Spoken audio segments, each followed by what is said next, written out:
Olá pessoal, sejam bem-vindos ao nosso canal Temas Adventistas.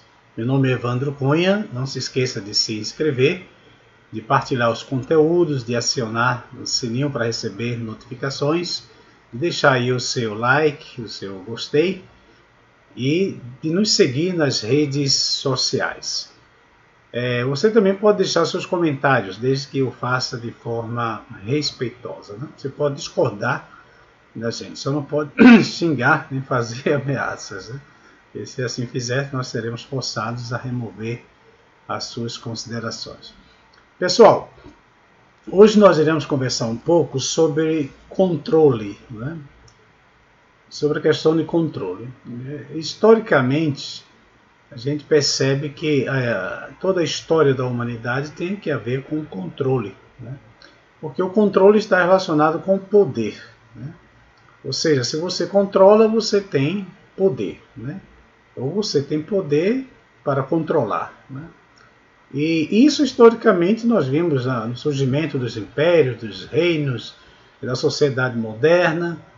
E na sociedade pós-moderna que nós estamos vivendo, né, isso voltou com toda a sua força, né? Grande luta diária porque alguém está querendo controlar o outro, né? Então a gente vê nos campos de debate sobre sexualidade, no campo da política, no campo da religião, todo mundo querendo ter o controle, né? Querendo ter o controle. E até mesmo tentando fazer com que Deus seja aquele que controla tudo ou descontrola tudo, né? Agora, por que isso aqui é importante, né?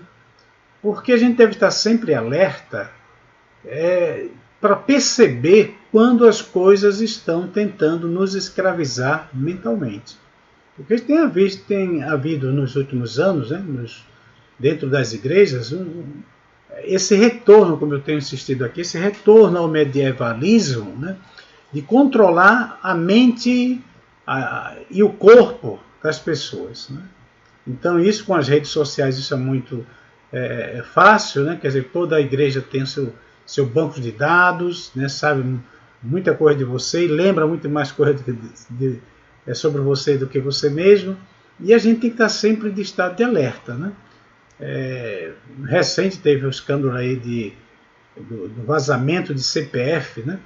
E às vezes a gente vai comprar qualquer coisa, a pessoa pede os nossos dados e sempre com o objetivo de exercer controle sobre nós, né? E quando a gente analisa assim, a Bíblia na nossa convivência como igreja, a gente percebe que o único que deve ter o controle sobre a nossa vida é Deus, né? Então não pode ser nada nem ninguém que exerça esse lugar de Deus na nossa vida, né?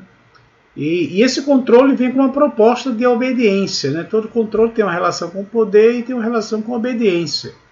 Então, quanto mais situações em que você se torna servo, né, é porque tem alguém mandando, né? Tem alguém controlando você, né? E eu acho interessante o Kant, né? Immanuel Kant, que foi um dos maiores filósofos da história, né, da filosofia, e ele disse alguma coisa assim interessantíssima, aliás, muita coisa interessantíssima, né? Mas ele dizia assim, né? Você pode, isso, uma filosofia comprada pelo rei, né? Pelo então imperador. Então ele costumava ensinar para os seus alunos, dizendo assim: pense o que você quiser pensar, desde que obedeça, né? Então veja que coisa interessante. Pense o que você quiser pensar, desde que obedeça. E às vezes a gente percebe que entre nós, nos últimos anos, né, tem surgido aquilo, um pensamento distorcido aí de Kant, né? Que é como se alguém começasse a dizer para a gente: olha, você não pode nem pensar e nem ouse desobedecer, né? Pelo menos Kant dizia: pense, né? Você pelo menos tem essa liberdade do pensamento, né? Tal, né? Mas você obedeça, né? Você pode até falar alguma coisa, mas obedeça, né? E o que a gente tem visto hoje é que nem pensar a gente está podendo mais, né? Se a gente pensar alguma coisa fora da gaiola, a tendência é vir realmente forças ocultas e ao mesmo tempo visíveis sobre nós, né? E a gente tem percebido isso em alguns ministros, né? Pessoal, eu queria dizer uma coisa para vocês. depois que eu comecei a fazer esses vídeos, né, recebi de colegas, inclusive pessoas aí importantes, né, uma pressão tremenda para eu parar. Entendeu? Para com isso, cara, você é um doutor, você estudou fora, você não sei o que, para com isso, né? E como é que eu posso parar se, olha, hoje mesmo recebi 2 comunicados de 2 pastores que foram colocados aí, pelo menos no relato dele, de forma injusta, e a gente não sabe nem quem são essas pessoas. Entendeu? A gente não sabe nem quem são. Então, a gente, volto a repetir, a gente está preocupado com os ovos da tartaruga, né? Se devemos preservá-los ou não, se alguém pisa no ovo da tartaruga. Oh, meu Deus, que comoção tremenda que existe. Né? E quando se pisa em filhos de Deus, em pastores aí, em aspirantes e tal, a gente não está nem aí. Né? A gente às vezes não quer nem saber, não quero saber dessas coisas não, para não me preocupar com isso. Né? Quer dizer, o que esses homens tiverem que fazer, que faça, que um dia eles vão prestar contas a Deus. Por que a gente não faz isso também na política, hein? Ah, deixa esses deputados aí fazerem o que eles querem, os senadores fazerem o que eles querem, os governadores, os prefeitos, os vereadores, os deputados estaduais fazerem, porque Deus um dia vai pedir contas de todos. Pronto. A nossa preocupação, a nossa militância política estaria resolvida. A gente estaria todo mundo tranquilo, entendeu? Deixa aí que Deus vai governar tudo. E a gente percebe que não é isso, né? Não é bem assim. Então, essa questão de controle e controlar, pessoal, não são algemas. O maior controle é o controle do pensamento. E o que é isso, pastor? É quando você começa a pensar como eles querem que você pense, e você pensa que esses pensamentos são seus, são teus. Você está muito complicado, né? É como se você dissesse, por exemplo, eu gosto de comer abacate, né? Eu gosto de comer abacate. Mas só que alguém disse para você comer abacate, porque abacate é bom, porque isso.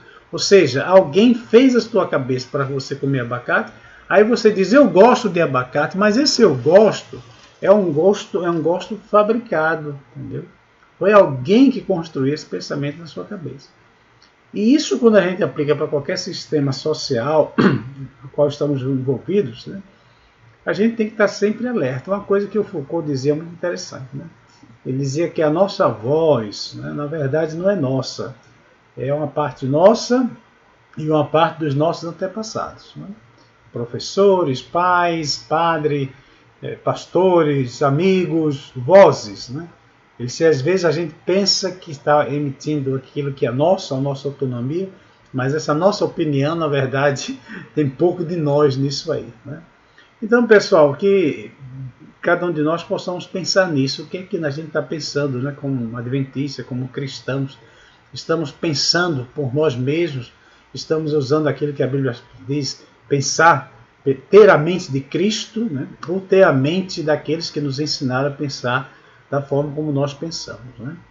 E às vezes a gente defende as coisas sem conhecer, por isso que eu elaborei aí uma frasezinha, não vou colocar na internet para ficar tranquilo, para criar mais polêmica, mas que dizia assim, não defenda, né, demais uma coisa ou uma ideia, né, não defenda demais e não acuse também em demasia.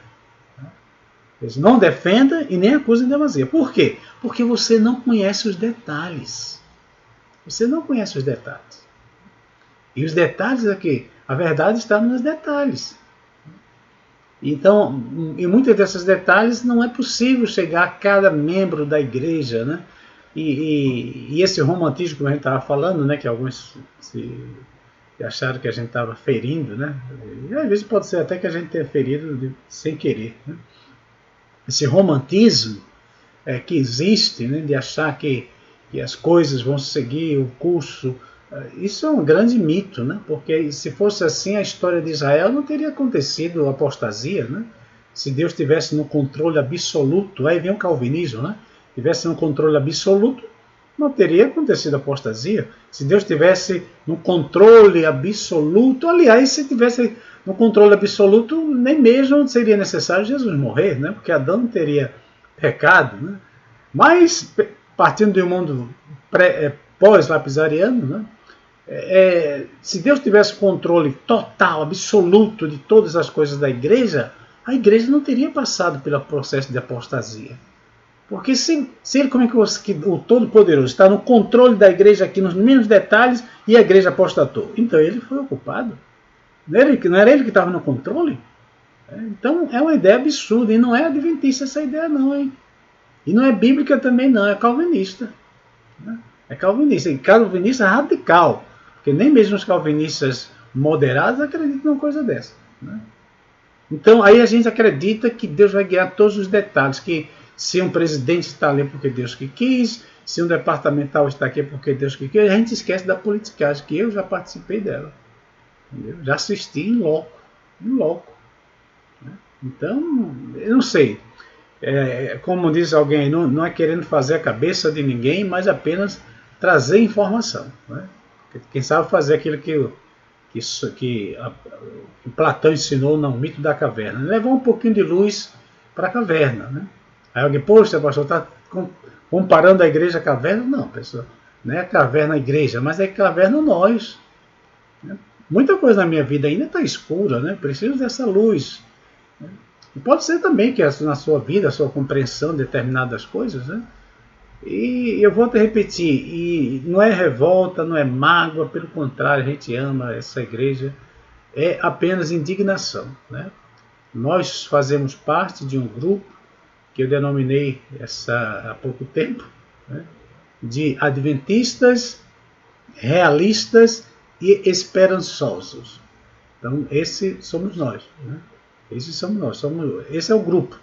Né? Se você quiser fazer parte dele, né, não é nenhum movimento dissidente, é um movimento de oração, de informação, de partilhar coisas, né, realista, mas ao mesmo tempo com esperança. Né? Com esperança de que as coisas podem mudar.